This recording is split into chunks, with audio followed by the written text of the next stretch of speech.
नमस्कार. लाईव्ह जागरूक वसईमध्ये आपणा सर्वांचं स्वागत आहे. ज्येष्ठ नागरिक समाज कल्याण संस्था पापडीतर्फे जागतिक महिला दिनाचं औचित्य साधून दिनांक 8 मार्च 2025 रोजी सायंकाळी हुतात्मा चौक येथे महिला दिन उत्साहात साजरा करण्यात आला. या कार्यक्रमाचे प्रास्ताविक विंदाली प्रभू देसाई यांनी केले. सुप्रसिद्ध कथाकथनकार मंजिरी देवरस यांनी समयीच्या शुभ्र कळा हा कार्यक्रम सादर केला. यावेळी 18व्या शतकातील असामान्य स्त्रियांना जीवनचरित्राचे अभिवाचन करण्यात आले. त्या काळातील स्त्रियांचा तो संघर्ष आणि त्यांनी दिलेल्या व्यवस्थेविरुद्ध लढा मंजिरी देवरस यांनी तळमळीने सादर केला. 18व्या शतकातील स्त्रियांनी अनेक संकटांना तोंड देऊन प्रवाहाच्या विरुद्ध जाऊन स्वतःचे कर्तृत्व सिद्ध करणे अतिशय कठीण होते. कार्यक्रमाच्या शेवटी वसई वार्ता या साप्ताहिकाचे संपादक आनंद गदगी व सहकारी संतोष गायकवाड यांच्या संकल्पनेतून साकारलेल्या महिला दिन विशेष अंकाचे उद्घाटन सौ मंजिरी देवरस यांच्या हस्ते करण्यात आले. या साप्ताहिकात अनेक कर्तृत्ववान महिलांचे लेख व कविता आहेत. या अनोख्या विशेषांकाचे कौतुक मंजिरी देवरस यांनी केले.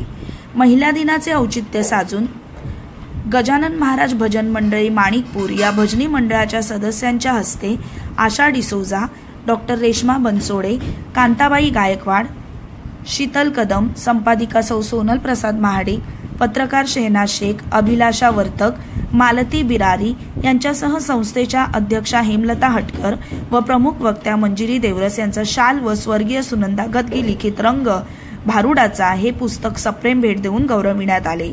या कार्यक्रमासाठी ज्येष्ठ नागरिक समाज संस्थेची कमिटी व गदगी कुटुंबीय यांनी अथक परिश्रम घेतले. या कार्यक्रमाचे सूत्रसंचालन विंदाली प्रभू देसाई व नैना हळवे यांनी केले. मनपूर्वक आभार, कारण त्यांनी आम्हाला या ठिकाणी संधी दिली. त्या सर्व कमिटी मेंबरचे आणि सर्वांचे आभार. आणि जे आमचे प्रमुख पाहुणे या कार्यक्रमासाठी वेळात वेळ काढून उपस्थित राहिले त्या सर्वांचे मनपूर्वक आभार. या अंकासाठी जी मूळ कल्पना होती ती आमचे संतोष गायकवाड सर यांची कल्पना होती. यांच्या कल्पनेतून हा अंक साकारलेला आहे. आणि ज्येष्ठ नागरिकमध्ये संघातील बऱ्याच लोकांनी सदस्यांनी यांच्यामध्ये लेख छानपैकी दिलेले आहेत. आणि आम्हाला ज्या ज्या लोकांनी आम्हाला मदत केली आहे त्या सर्वांचे मनपूर्वक आभार. आणि सर्वांनी अतिशय आमच्या याला मागणीला लगेच प्रतिसाद दिला आणि सर्वांनी लेख अतिशय सुंदर पद्धतीने मांडलेले आहेत. आणि आम्हाला एक आनंद असा आहे की महिला दिनानिमित्त आम्ही नेहमी आमचा पेपर जो असतो तो फक्त बातम्याचाच असतो. त्याच्यामध्ये काय हे नाही, इथे हे झालं तिकडे ते झालं आणि असं आमचा तो स्वरूप असतं. पण आमचे सरांची कल्पना होती की आपण महिला दिनासाठी काहीतरी वेगळं करावं आणि त्या कल्पनेतून आम्ही हा साकारलेला आहे.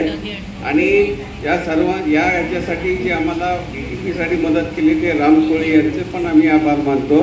आणि यासाठी ज्यांनी ज्यात अज्ञात लोकांनी आम्हाला मदत केलेली आहे त्या सर्वांचे मनपूर्वक आभार. आणि मॅडम, आम्हाला अशी इच्छा आहे की तुम्ही एक याच्याशी थोडंसं एक समीक्षण द्यावा आणि ह्याच्यामध्ये ज्यांना प्रतिक्रिया द्यायची असेल त्यांनी माझ्या व्हॉट्सअपवरती अंक वाचून प्रतिक्रिया द्या. त्या आम्ही पुढील अंकामध्ये छापू. धन्यवाद.